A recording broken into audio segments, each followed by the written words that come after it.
Las economías industriales dependen de la importación de grandes cantidades de energía y materiales a bajo precio, combustibles fósiles, metales, materiales de construcción y biomasa. Cuando crece la economía, crece también la presión sobre las fronteras de extracción de materias primas, así como sobre los sumideros, en el aire, mar y tierra, donde se disponen las crecientes cantidades de residuos que se generan. Desde el punto de extracción de recursos hasta el lugar de la disposición de los residuos, encontramos conflictos ecológicos distributivos y comunidades reclamando justicia ambiental.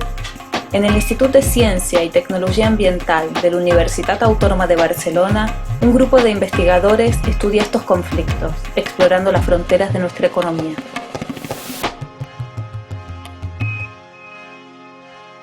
Bienvenidos al Toxic Tour del Lago Agrio, en Ecuador, donde se puede visitar el legado de más de 30 años de extracción petrolera en el Amazonas. Las operaciones de Chevron Texaco han dejado aquí un área contaminada más grande que Chernobyl. La multinacional derramó 18,5 mil millones de galones de residuos altamente tóxicos en 916 piscinas sin ningún tipo de cubierta o aislamiento. Se trató solo de una medida de reducción de gastos de la compañía. Ahorró los $4 millones que hubiera costado realizar las prácticas estándares de ese momento en Estados Unidos.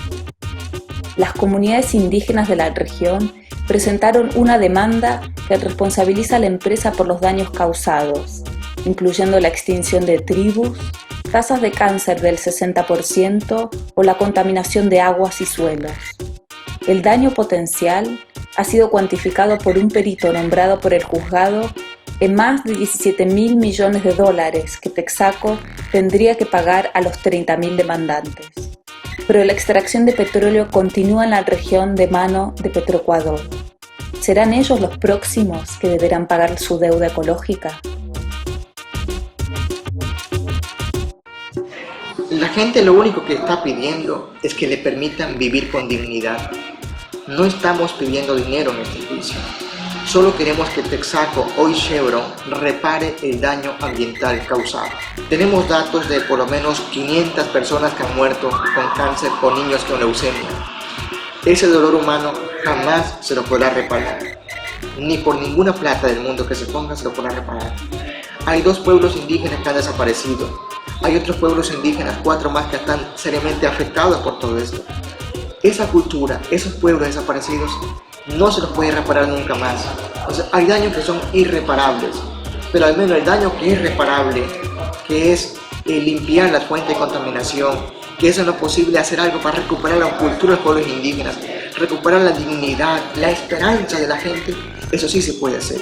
Y lo que la gente quiere es exactamente eso, que le ayuden a reparar sus daños para que pueda vivir con dignidad, que sus hijos del futuro no sean amenazados ni vivan amenazados por una muerte lenta.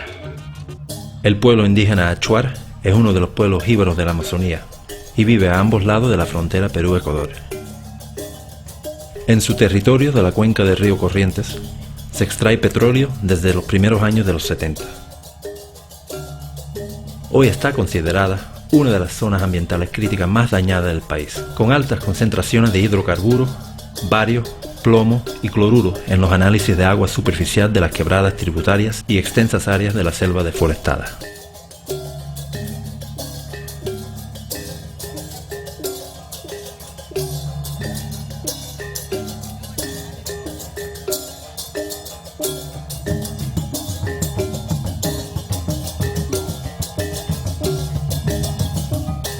En el 2007, el 24% de las inversiones mundiales en minería de metales se concentró en América Latina. Durante los años 90 y 2000, esta región tuvo la mayor inversión en exploración aurífera del mundo. Allí, numerosas comunidades se oponen a la actividad minera. La minería de oro supone el desplazamiento de grandes volúmenes de suelo, la utilización de grandes cantidades de agua y sustancias tóxicas como el cianuro de sodio y provoca la acidificación de las aguas. En el norte de Chile, unos glaciares de montaña están amenazados por el proyecto minero Pascualama. Los trabajos previos ya han destruido gran parte de las masas glaciares. Estos glaciares son la fuente de agua de un valle agrícola, un valle de clima semidesértico muy dependiente de las nieves cordilleranas, un valle donde también se ubica la etnia indígena diaguita.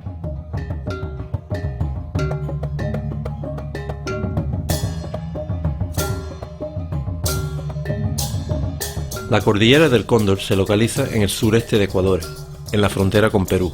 Siendo 90% bosque virgen, es uno de los ecosistemas más biodiversos del mundo y el hogar de comunidades indígenas ancestrales. Allí, el gobierno impulsa la explotación a cielo abierto de yacimientos de cobre y oro. El proyecto minero ha suscitado la oposición de comunidades locales, tanto indígenas como mestizas. Actualmente, el proyecto no avanza ante la movilización local que ha sido reprimida y judicializada. El moabí, árbol sagrado en el sur de Camerún, árbol farmacia y árbol nutricional por sus frutos comestibles, pero también es madera de gran calidad para carpintería. Entre 2000 y 2005, el 45% de volumen extraído de moabí fue producido por empresas francesas y el 71% de la producción se vendió en Francia. Las mujeres han sido las más afectadas por esta extracción y son también las promotoras de las luchas contra las madereras.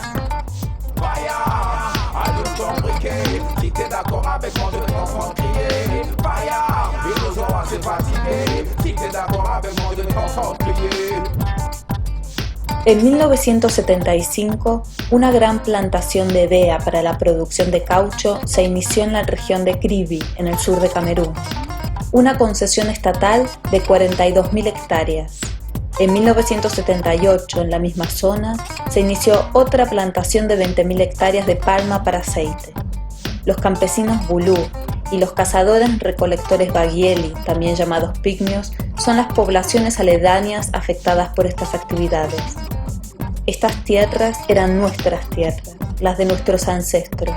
Antes, esto era bosque original, virgen, campesino local de 75 años. Conchera soy y no me compadezcan. Si estas son especies que dan los manglares y los camaroneros no se han dado cuenta que nos han quitado la luz de la vida que Dios nos brindó, el sustento diario con honestidad. Y dicen los ricos que poseen dinero, que todo lo tienen con facilidad. Si el rico mirara la ley de la vida que Dios nos brindó, él no se creyera más útil que el pobre y no nos trataran con tanta crueldad.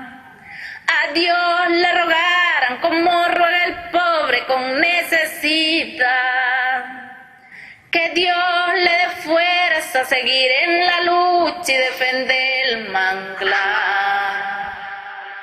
Los agrocombustibles se han presentado como la fuente alternativa de emisiones contaminantes del petróleo y el carbón. Pero incluso las energías renovables tienen un precio. La competencia entre diferentes usos del suelo y la competencia entre la producción de combustible para coches o alimentos para la gente. El delta del Tana en Kenia es uno de los humedales más importantes de África.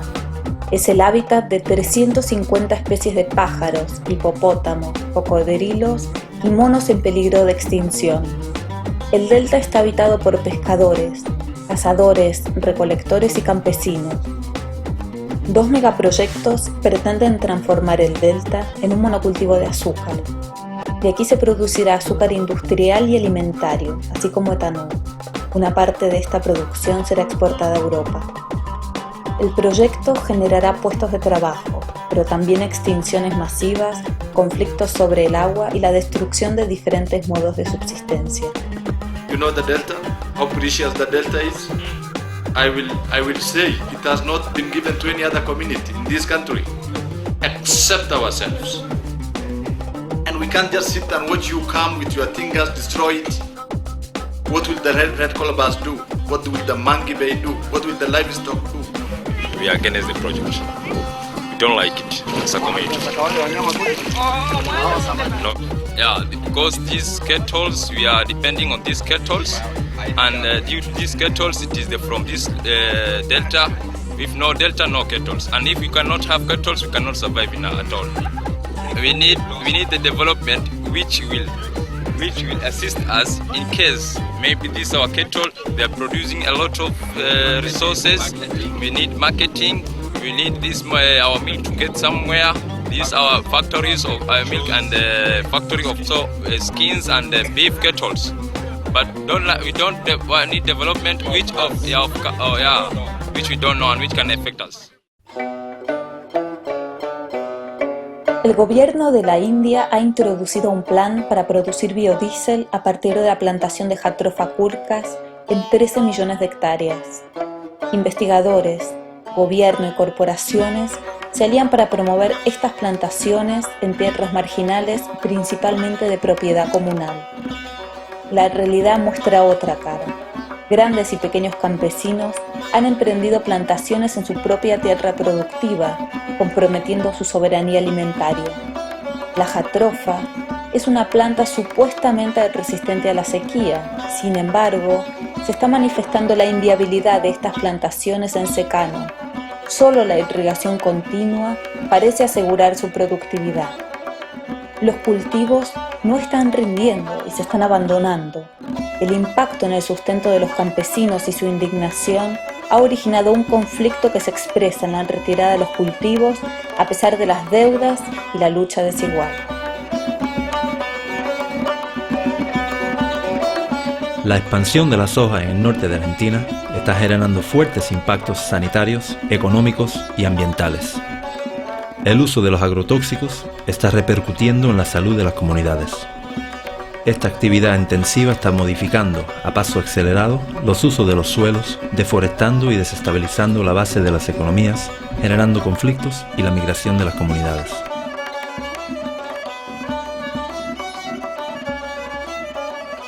La futura instalación de parques eólicos en Tierra Alta ha suscitado numerosas protestas. Este conflicto se puede entender como parte de un conflicto más generalizado sobre la macroconcentración de instalaciones energéticas en el sur de Cataluña. El impacto paisajístico de los proyectos eólicos choca con iniciativas locales que intentan impulsar el paisaje como un atractivo valioso.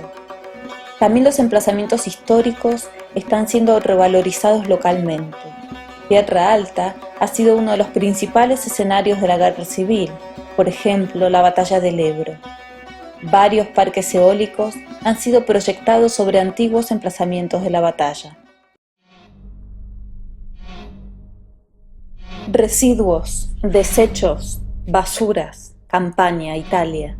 7 millones de residuos acumulados, más de 2.000 vertederos ilegales, millones de toneladas de residuos tóxicos importados por la camorra desde el norte productivo de Italia.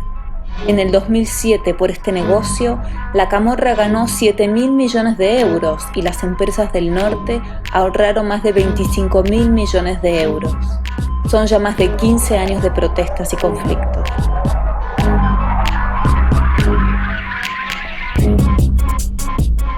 Más del 80% del comercio internacional viaja por barcos. Los mismos, a final de su vida útil, acaban en la playa de Alang, India. Mientras que los propietarios de los barcos y los empresarios locales ganan millones de euros, los 40.000 trabajadores trabajan en condición de casi esclavitud. Se dice que muere un trabajador por cada barco. La descarga indiscriminada de toneladas de residuos tóxicos de los barcos está perjudicando el sustento de los campesinos y pescadores locales. La crisis económica mundial de 2008 ha incrementado el número de barcos a desmantelar y los impactos correspondientes. Alang es el desguazadero de barcos más grande del mundo, mejor dicho, uno de los grandes infiernos socioambientales.